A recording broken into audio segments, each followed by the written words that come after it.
6 months ago, my husband Julian and I finally found our next project boat, which is a Zeston 40. She was initially built in 1988 by Northshore Yachts in Sydney, a Pilothouse motor sailor designed on a Joe Adams 12 hull and fitted out by Eddie Busen. Hi, I'm Kirsty. And this is my husband Julian. We're both parents to this little fur baby, Indy. And we've also, luckily, got a little man here called Rory who loves the water. We are sea lovers who love projects. We sold our 37-foot easy catamaran to help pay for house renovations before our little man arrived, and have since been in search of a new project. 6 months ago we finally found our new boatie. Exactly how we wanted it, within reason, with changes to make, things to fix.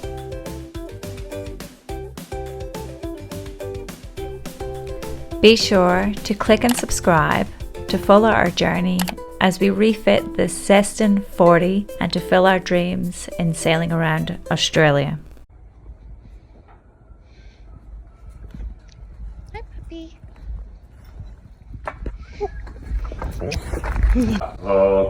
The primer on the walls is all going to get sprayed, and then we're spraying the top coat. So we're going to do a good enough masking job that we can spray the primer, fill, sand, clean up and top coat without having to demask and remask again. So what else are our next job? So all the base masking's done. So next job will be to basically cocoon the boat out. So masking off the ceilings, the kitchen, and basically making a little tunnel that I can get in and out of where you're standing.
So we've demasked inside our galley and into one of our cabins because we're going to actually spray this white just to brighten it up because it's got a really small window.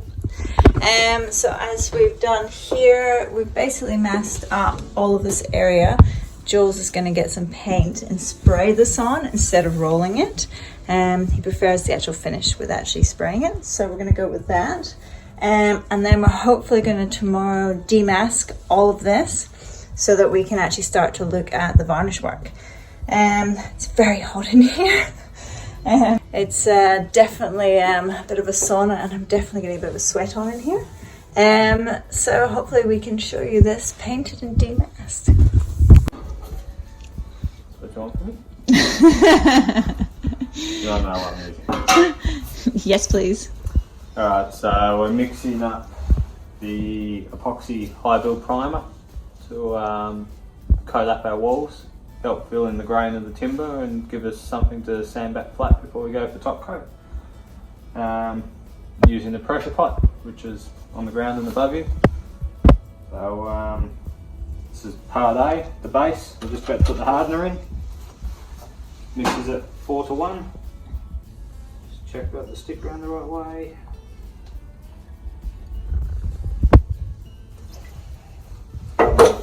Give that a good mix. Get the gun set up and then go lock me in the boat and we'll get spraying.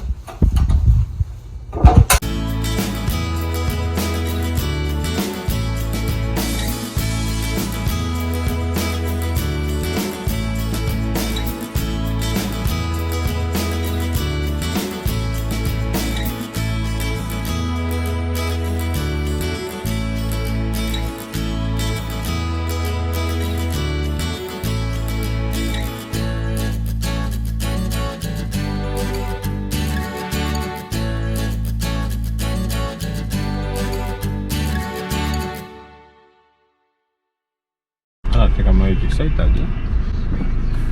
You tend to. Only sometimes, if I'm driving for a longer period. If not, I stay all cramped up. Cramped up because I'm short. And like you on the other hand, that moves my seat, changes my radio station and disconnects my phone from the hands-free. I just shared the love to experience life in my size. It's now been 3 days without my phone connecting to the car. Still love me? Oh, I still love you. Can't talk to you. How do you think today went? Today? Yeah. Yeah, good. Move forwards instead of backwards or sideways. Yeah, true. Next effort? Next step. Hopefully get all the primer we got on today sanded. Any last little bits of filling. And all cleaned up, ready for top coat on all that timber or teak veneer plywood that we're going to make disappear. Looks so much better with those horrible green curtains we had hanging out, which were disgusting. Still putting for the washing machine to put them back on. Oh, yeah, no. No? No. Got another plan for that, which we will touch in another episode on what I'm thinking for that. So tomorrow, we'll probably do a little bit. Maybe you'll be able to do the second top coat, do you think? I'm allowed to work tomorrow? On the boat? Yes. Don't forget we're going to have Junior. Yes, we will have our little man. Oh, we forgot to mention, so we have a nearly 2-year-old little boy called Rory. So yes, life between working on the boat along with our first child, our fur baby Indy. It's a bit of a juggle, isn't it, babe? The house, working on everyone else's boat. Sailing. Yes, and sailing. So yeah, we didn't really touch very much on it in this introduction of us, but yeah, so Julian is a shipwright, and I'm a designer. So I work from home and look after our little man, and Julian goes and slaves away working in other people's boats. Hence why our boat is not done or in the water. Still on the hard. Or able to float. Not able to float because things aren't connected. Still has a keel, so we've got that. The rig's out. The rudder turns. The rudder turns. We still have a steering wheel on the outside of the boat. Our inside one is detached. But yeah. So Julian is a qualified shipwright, so he gets the joy of working on a lot of people's houses. Oh, sorry, houses, boats. But yeah, unfortunately ours is sat and not had much love, really. No. So between that, baby, and we also race competitively as well in dinghies and on yachts as well. So between all of that and baby and trying to get our own cruising yacht on the water to make our dreams come true and someday sail around Australia, it's a juggle, but we're making it work and we're sharing it with you guys. Because we, you know, we've watched different YouTube channels and been inspired by everyone else's journeys and rebuilding boats, and also just going on their own sailing adventures around different countries. So we're hoping we can share this with you. So I think today we managed to obviously prime up inside. If Jules manages to get the top coat on, we can demask, and then we'll look to probably remask for some varnish work. Demask, remask, more sanding, and start the varnish work. Be sure to click and subscribe to follow our journey